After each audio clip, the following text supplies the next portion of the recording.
દર્શક મિત્રો, હું છું પરમાર અનિશા. તમે જોઈ રહ્યા છો લોક સામના ન્યૂઝ. તો જોઈએ આજના સમાચાર સાબરકાંઠાથી અમારા રિપોર્ટર જીતેન્દ્ર સોલંકી સાથે. સાબરકાંઠા જિલ્લાના ઈડર તાલુકાના જાદર ગામમાં એક ચોંકાવનારો કિસ્સો પ્રકાશમાં આવ્યો છે.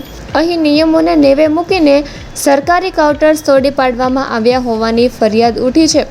કોઈપણ પ્રકારની મંજૂરી કે જાહેર હરાજી વિના જ આ સરકારી ઇમારતોને જમીનદોસ્ત કરી દેવામાં આવતા હવે વહીવટતંત્ર સફાળું જાગ્યું છે અને આ મામલે ઉચ્ચ સ્તરીય તપાસના આદેશ આપવામાં આવ્યા છે. ઈડર જાદર પંચાયત વિસ્તારમાં આવેલા વિસ્તરણ અધિકારી અને ગ્રામ સેવકના અધિકારી કાઉન્ટર છેલ્લા કેટલાક સમયથી જર્જરિત હાલતમાં હતા. જો કે આ સરકારી મિલકતને તોડી પાડવા માટે નિર્ધારિત સરકારી પ્રક્રિયાનું પાલન કરવું અનિવાર્ય હોય છે. આશ્ચર્યની વાત એ છે કે તંત્રની કોઈપણ પૂર્વ મંજૂરી, જાહેર ખબર કે જાહેર હરાજી વિના જ આ કાઉન્ટર્સ તોડી પાડવામાં આવ્યા. એટલું જ નહીં, તોડી પાડેલા ઇમારતોની કિંમતી કાટમાળ પણ સ્થળ પરથી ગાયબ થઈ ગયો છે. આ મામલે જાગૃત અરજદારે લેખિતમાં રજૂઆત કરતા સમગ્ર કૌભાંડ બહાર આવ્યું છે. પ્રાંત અધિકારીને રજૂઆત કરાવવામાં આવતા જ તંત્ર હરકતમાં આવ્યું છે. પ્રાંત અધિકારી અને તાલુકા વિકાસ અધિકારીએ આ મામલે વિસ્તરણ અધિકારીને તપાસ સોંપી છે.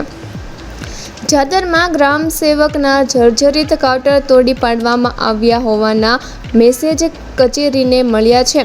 આ બાબતે મદદનીશ ખેતી નિયામકને 7 દિવસમાં તપાસ કરી અહેવાલ સોંપવા સૂચના આપી છે. અહેવાલ આવ્યા બાદ સરકારી ગાઈડલાઇન્સ મુજબ કાયદેસરની કાર્યવાહી કરવામાં આવશે.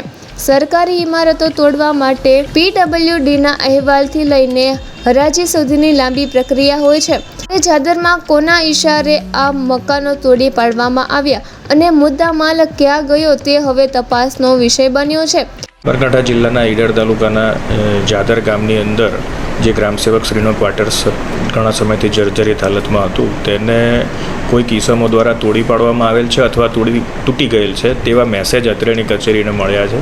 અને દિન 7માં મદદનીશ ખેતી નિયામક શ્રી પેટા વિભાગ ઈડરને અમે તપાસ સોંપેલી છે અને હકીકતલક્ષી અહેવાલ રૂબરૂ મુલાકાત લઈને અત્રે રજૂ કરવા માટે સૂચના આપેલી છે. જે અહેવાલ રજૂ થયેથી આગળની જે પણ સરકારી રાહે કાર્યવાહી કરવામાં આવશે. જાહેર હરાજી કરવામાં નથી આવી કે કોઈ જાહેરાત આપવામાં નથી આવી. અહેવાલ મળ્યા પછી કયા પ્રકારની કાર્યવાહી થઈ શકે? અહેવાલ મળ્યા પછી આગળથી કાયદાકીય કાર્યવાહી જે પણ સરકારની ગાઈડલાઈન હશે એ મુજબ અત્રેથી કરવામાં આવશે. તો ફરી મળીશું એક નવા સમાચાર સાથે. ત્યાં સુધી જોતા રહો લોક સામના ન્યૂઝ.